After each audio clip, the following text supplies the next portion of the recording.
All right, so go ahead and get started. My name is Fredette.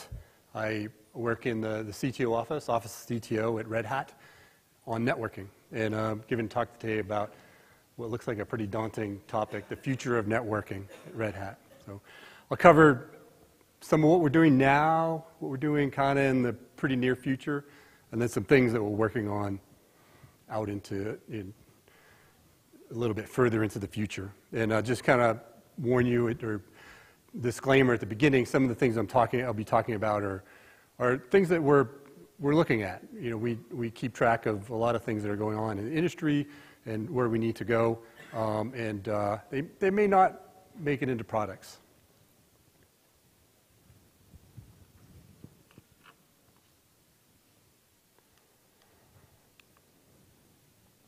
All right, so first I'll start out with talking about what's happening now in the pretty near future.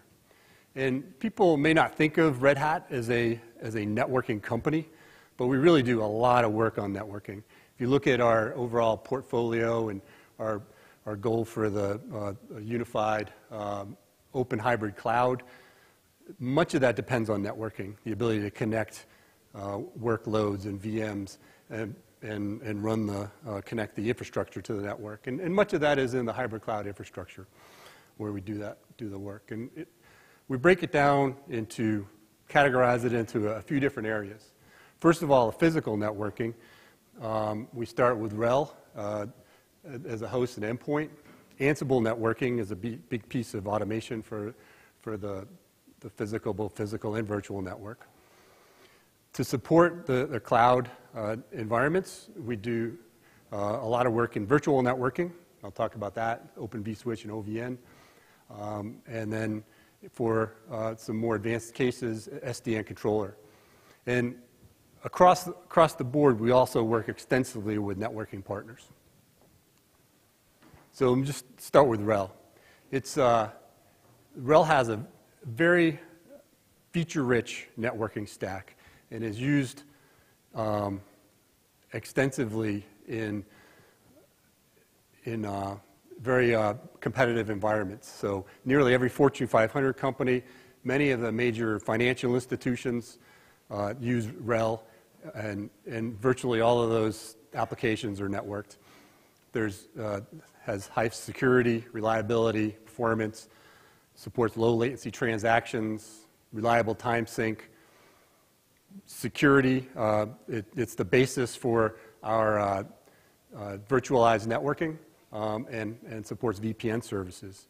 It's also being used pretty extensively in the NFV and telco space. We have many deployments with SRIOV, which is a way to expose the network interfaces directly to VMs, and for a variety of VNFs and networking applications. So in addition to the SRIOV, there's support for OVS DPDK, so that's OVS. I'm going to talk a little bit more about both OVS and DPDK in the future, but we now support OVS DPDK version, which is a user space version of OVS that is higher performance, and it's required a lot of tuning. It needs to understand setting BIOS settings, mapping to threads and CPUs, and we do this and we use VS performance benchmarking that's been developed within OPNFV to help inform that. It's the support for real-time KVM for 5G applications, as well as some new work on OVS offload, which is in tech preview. We move on to Red Hat Ansible. It provides a network automation for both the virtual and physical network that's simple, powerful, and agentless. It allows you to build human-readable playbooks that need no special coding skills, that can automate networking tasks very quickly. It has the ability to orchestrate the application, the full life cycle, and it's agentless. As you probably know, most networking devices are fairly closed systems, and it's not possible to install your own agent on that. So with Ansible, it works over things such as SSH to access the whatever API is available. And it allows the network administrators now to use the same tools that the rest of the IT organization is using to automate their tasks. The way that it works is that it provides an abstraction to common networking tasks. So, for example, configuring a BGP peer or setting up a VLAN on a switch. And then on the back end has capabilities modules that understand how to apply those abstractions, and then generally, and then also specifically to different types of devices. So the way this works is with based on an inventory of devices. You can build a set of playbooks. There are many that already exist, but you can also build your own and customize them. And these are fed into the process by the system, and then for each different type of device, the device is discovered and use the appropriate mechanism. So it could be an SSH connection, CLI over SSH to a Cisco router, or netconf to a Juniper router, or just an API to, say, one of the cloud providers. And able to simplify, abstract, and then automate these networking configuration tasks.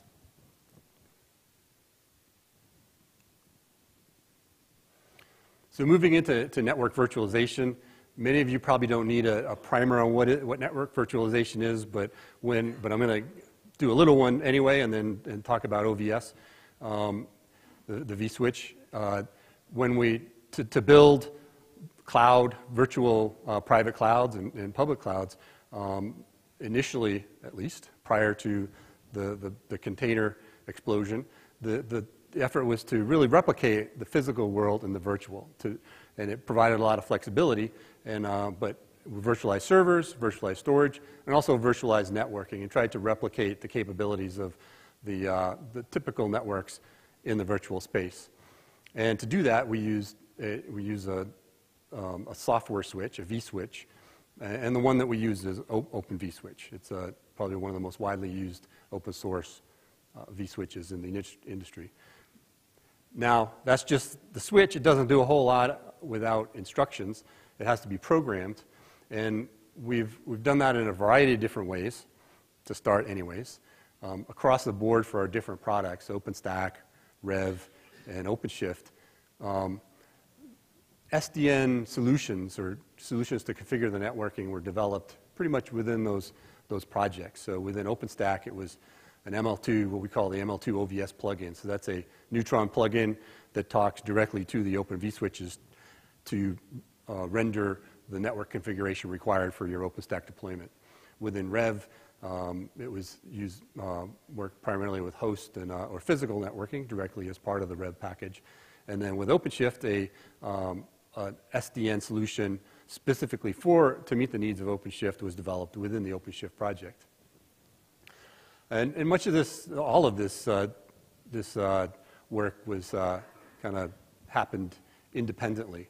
But then you start to recognize that most of these solutions have the same requirements. And we're replicating a lot of effort across these different stacks. And so this is one thing that's happening in the now, or the very near future. So for Rev, it's pretty much now. OpenStack, it's pretty soon. OpenShift, a little bit after that. But moving towards OVN as a network virtualization solution as our across the board to provide for cross-product consolidation to make us more efficient, and also to provide a more consistent experience for people using multiple products. So what is OVN? It stands for Open Virtual Network, and it's an open source networking solution for Open vSwitch. It's developed within the same community as Open vSwitch, and it's a simple, lightweight solution, at least that's focused on a core feature set that supports these cloud and virtualization products. So provides layer 2, layer 3 virtual networking and all of the requirements that are needed for those environments. It works on the same platforms as OVS, and it's integrated, as I mentioned earlier, currently with OpenStack, OpenShift, and Rev. So moving on to Open Daylight, our SDN solution, and one thing that people wonder, is why both OVN and Open Daylight. And the way we look at it is Open Daylight is more of a extensible extensible platform for SDN. So the Open Daylight's a modular, open platform for customizing and automating networks.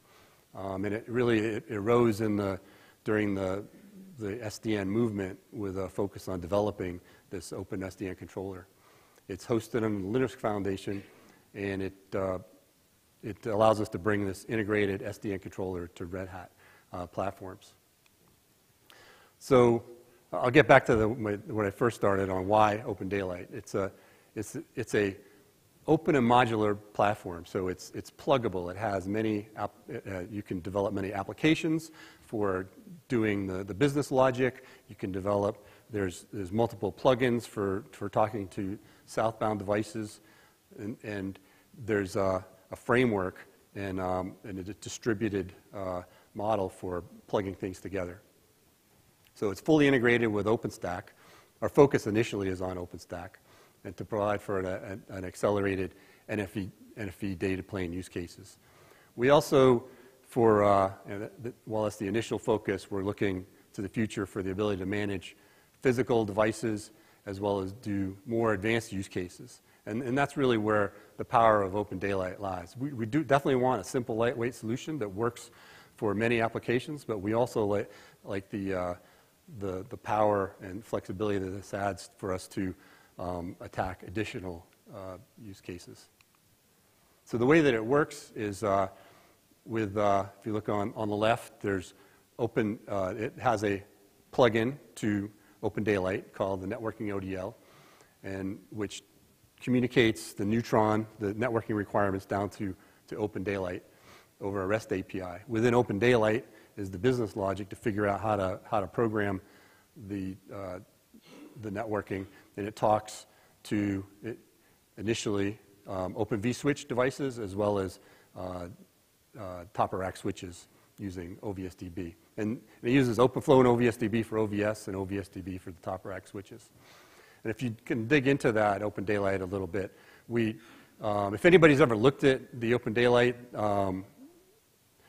website or an architecture diagram of what Open Daylight is, it looks really complicated. There are many, many different projects doing many different things. There's probably 15 different southbound plugins, but you don't have to use all of those. You can pick what you need to build the solution that you need. And for us, we're basing it on the application the project called NetVirt, which is a network virtualization application, and the southbound plugins for OpenFlow and OVSDB. Now, we're also working in, not shown here, but some additional work for connecting, supporting container networking, and we've done work on talking to other types of vSwitches and other types of southbound plugins. Those are some of the things that, the capabilities that it provides us for the future. So those are a lot of the things that we're working on now. But then, as I mentioned earlier, we work extensively with networking partners. And there's a number of reasons. First of all, we don't do any physical networking. We don't build routers and switches and NIC cards, and we need to make sure that all of our products work with those well and seamlessly with those existing networks. A lot of times, customers will have an existing relationship with a networking vendor, and they prefer to work with them for the virtual networking as well, which is fine. And in many cases, these third-party solutions provide some additional functionality that are needed in certain situations. And for that, we have certification programs across the board for these platforms. If anybody was in the last talk on Rev, they talked about their certification program. They exist in the other platforms as well. So that's a really kind of now and things that are coming up in the near future. I'm going to switch a bit to talking about some of the potential future technologies. And just an added disclaimer, this may never happen. So the first one that actually will happen, we got to, we're still working on it, but it's very important. It's networking for hybrid cloud. And in this environment, we want connectivity from anywhere to anywhere. Workloads can be deployed anywhere, moved anywhere, anytime. It's secure, it's dynamic, it's fully automated. And are we there yet? Well, not quite. I think we've done a really good job within the private cloud to fully automate everything, all of the networking, all of the deployments. And then, each of the public cloud providers, they've done good jobs of automating their particular environment. But we're still working on making the whole thing work together, seamlessly, automated, policy-driven deployments of devices. And this can apply with, when I say hybrid cloud, multi-cloud. It could be just you just have two private clouds, two data centers that need to be connected, or multiple, or a data center in public, or multiple public, so it's connecting across the board. There are ways to do it, and you can do it now. It just can be painful. Each provider has its own way of doing things. They all provide basically the same capabilities, but they're all a little bit different. There are multiple VPN options, and then multiple ways to peer, either for direct connections, dedicated connections, and the way you set everything up is a little bit different. So just to dig in a little bit deeper, there are a few common design patterns for the hybrid cloud. If you have trying to connect your private cloud to a public cloud, you'd use some of the capabilities of the public cloud to provide effectively a gateway. And this is showing an example of Amazon.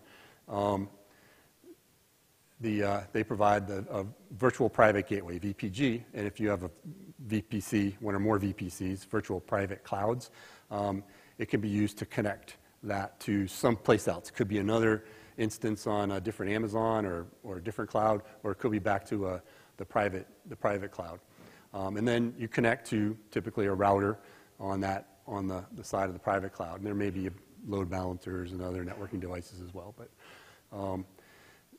and it can be done. That connection can be, as I was saying before, it can be an IPsec tunnel over the internet, or it could be a dedicated MPLS connection, depending on what level of reliability, speed that you want. And then the routing between these two devices can be either static routing or dynamic routing with BGP. And to make that work, you have to configure both ends. You have to set up your tunnel, set up your IPsec keys, and the routes. There's another model which is similar but a little different, where instead of connecting to the VPG that's provided by Amazon, you put your own router, virtual router at Amazon or other router, and this is considered typically a transit VPC or cloud. And the benefit of doing that is that you might be used to configuring, say, a Cisco router or Juniper Arista, and you can use the kind that you're familiar with, and you can use potentially the same one on both ends. In any case, configuration needs to be done, and then every time you add new, I don't know if this will work, yeah, new routes, turn up some VMs, turn up some networks on your private cloud, you have to add routes to your router so they can be advertised. So there's a lot of work we can do here to make this easier. And so one of the, thanks to Ansible to the rescue, we've been working on a set of playbooks and roles that will really automate this whole process. And I see Peter Spragata in the back of the room there. He and a colleague gave a talk earlier today and a demo on hybrid cloud network interconnect with Ansible. And what it is it's a set of, as I said, playbooks and roles that will fully automate the configuration of the networking both in the public cloud and the private cloud. And so it does use the same type of Ansible abstractions to simplify the user interface, and then it hides the complexities of the different implementations under the covers. And it allows you to do simple, consistent configuration and make sure you get your configuration and policies right. So that really helps that configuration of that networking from the cloud to the private cloud. So the other piece of it is this connection in with the won't bother in with the private cloud, because as things change, you have to update that router. So one thing you could do is you could run another Ansible playbook, and every time you add a route, you could probably even automate that. But there's ways to do it with routing, and some SDNs provide the ability to do dynamic routing and connectivity between sites. And in the last Open Networking Summit, we did a demo with Open Daylight using its BGP VPN capabilities to set up a hybrid cloud where Open Daylight was Open Daylight was running BGP on either side. The routers were running BGP in between, and in this case, we used the EVPN capabilities to dynamically advertise new routes. And this has some benefits that, even if you're doing scripting through Ansible, which is good, this has some benefits to make things more dynamic, in that you can do things like equal cost multipath. You can have multiple different routes for different sites, and things are very dynamic. So this is, I think this is also potentially part of the solution. And I'll also point out this is something that we worked on upstream in Open Daylight, but we have partners with SDN solutions that also do BGP routing that can be used in this type environment. So first few slides here, we're talking about developing the networking infrastructure connectivity. Another key component, I think, for the hybrid cloud networking will be the application of the service mesh concept and Istio in particular. This is a pretty hot topic, I think, at this forum. It's I think I counted 7 different talks that had Istio in the title. But it really provides a really nice framework for application developers. So it's an abstraction that application developers can use for developing cloud-native applications. And it builds on the service broker, open service broker API concept with service discovery, authentication, load balancing, auto-scaling, et cetera. A set of techniques that are really, tools that are really useful in building applications. And but they're at a higher level than the networking. You don't really have to think about the networking, and the networking requirements just kind of fall out of the bottom. And it can be used to connect directly over encrypted tunnels across the internet, but you may also want to use it together with some more dedicated infrastructure that might be supported by using your BGP routers. So people are finding many uses for containers. NFV is no exception. There's the initial kind of wave of NFV was VM-based, where in many cases the physical device was taken and just re-implemented wholesale within a VM, or possibly broken up into a few VMs. But the expectation is that we'll be able to further make that either more efficient by moving more to containerized and cloud native development for networking. But then a few things, but a few problems have to be solved to get there. And this is just I guess a sample of some of the things that we're keeping an eye on and not necessarily advocating for or against any of these solutions yet. But the first one is that people realize that many VNFs have more than one interface. It's also the case that Kubernetes pods only have one interface. And so there's the thought is that we need to figure out a way to solve that problem. And so one way was that some people tried to modify the CNI to add the capabilities for multiple interfaces, but then there was pushback over needlessly complicating that networking interface because it was perfectly fine for cloud native application development. And so the Multis effort is a kind of the second generation attempt at building a way to do multiple interfaces without actually modifying the CNI. It's a way to you can have a primary CNI driver and then plug in and then multiple and then group additional ones underneath that to provide for the additional interfaces or possibly different SDN solutions could implement it different ways through perhaps policies over a single interface to provide the right requirements.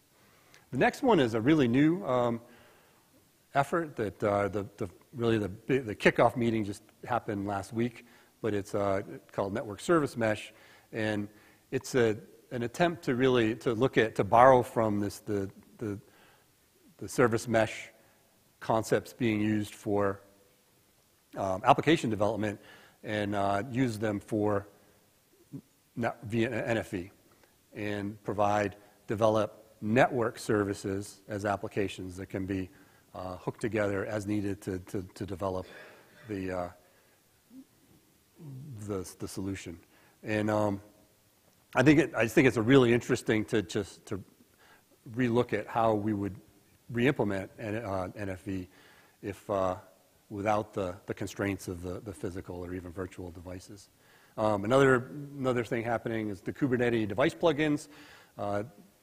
Applications, any kind of application, including VNFs, might need to use specialized hardware, and this provides a way to both advertise hardware, such as a GPU or a specialized NIC, to the container environment, and then connect containers to those devices.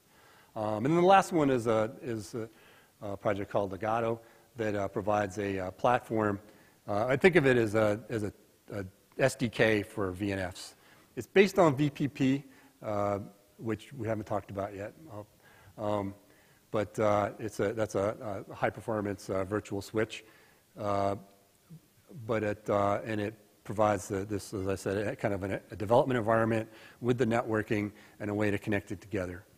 I'm not sure what's going to happen with it. We're keeping an eye on it, but it's an interesting concept that provide a base for developing VNFs. So data plane technologies that we're looking at. There's a couple that I'm going to talk about today. The first one is called XDP, and it's a high-performance programmable networking data path in the Linux kernel, and it's being done as part of the IOVisor project. So this one, I mentioned DPDK earlier, and I'm going to talk about it on the next slide with VPP, but DPDK bypasses the Linux kernel to do all the networking in the user space. And a lot of people that like the Linux networking stack don't like that. And it's because you have to basically re-implement everything up in user space, and where there's a perfectly good stack in the kernel. And so the XDP works in concert with the kernel, and so it's kind of like not throwing out the baby with the bathwater. It's built using enhanced Berkeley packet filters, which is Berkeley packet filters have been around for a while, but it provides for bare metal packet processing at a very low level in the software stack. So executes right in the receive handler for the driver, before the packet enters the networking stack, and before, pretty importantly, the SKB is allocated and set up, and it makes it ideal for speed. And another advantage is that you can develop, it can take some time to get new functions into the Linux networking stack. With this, these are developed out of stack. They're programs that get compiled and downloaded and executed, and so it can be done without modification to the Linux kernel. So over time, it might be used to be able to build a full-featured vSwitch like we have with OVS. But it's even without a full-featured stack, it's useful for a lot of things. So packet filtering, for example, for denial of service attacks, it turns out it's really beneficial to be able to throw away packets as soon as you can without allocating a lot of CPU resources. It can do data forwarding. People are looking at it as an accelerated data path for containers. So pretty interesting. The other data path technology, the software data path technology, is called VPP, the Vector Packet Processor. That's being developed within the FD.io project, or it's pronounced FIDO, and it's a packet processing development platform, aka a vSwitch or vRouter, it runs on, just like OVS runs on commodity CPUs. It's built based on, it's a user space process, and it is built based on DPDK, which is this kernel bypass technology that I mentioned. And the way that it works is it reads the largest vector of packets it can from the I/O device, and then processes those packets through a graph of nodes. And what it will do is it'll run each packet in the vector through the same node. So it might be L2, L3. And by doing that, the first packet warms up the instruction cache, and it makes the rest of the instructions work much more efficiently. And it really provides for some pretty high performance. And we do see performance gains over OVS, but we also are getting pretty good performance out of OVS, and we're just going to have to see if it's worth it to productize this. Though it is on some longer-term roadmaps. Another type of data path technology is hardware offload. I mentioned it earlier that we have some tech preview support in RHEL. But with virtual networking, it was really, really flexible. You could do whatever you want with the software. But it does come at a cost that you have to execute all those instructions in the software instructions by the CPU. And it even made it worse because initially some hard offload capabilities like doing checksums or encryption, the payload became defeated when we started adding tunnel headers to packets. And so kind of the first step was to make it work with the tunnel headers. But then secondly, there's offload being added to make virtual network virtualization work better. So things like doing the tunnel encapsulation, encaps and decaps, classification, QoS, all the way down through the full offload of the OVS switch into hardware. And other capabilities. So the result is higher performance and more CPU cycles for the applications to use. Another type of hardware, in this case switch integration, is hardware abstraction models for switching silicon or ASICs. And it's providing the intent. Most I think, networking vendors nowadays are using Linux as their operating system for their control plane, but many are using their own version. And this would provide a standard way to use Linux to control networking ASIC. And there's two really main approaches right now, switch dev and SAI, switch abstraction interface. So switch dev is hosted developed in the Linux kernel, and it's an in-kernel abstraction model. So the hardware switch just represents a networking device. And all of the Linux applications just work. So what you end up with is really a server with a bunch of ports and really high performance forwarding capabilities, hardware offload capabilities, but it's all just Linux, and it's all integrated in Linux. The second one developed within the Open Compute project is called the Switch Abstraction Interface, and this is providing really a kernel bypass for the control of the ASIC to allow the control to be run in user space. In the switch dev case, the requirement is for all of the driver technology to be upstream to open source, so it can be built into the Linux kernel. With SAI, that's not needed.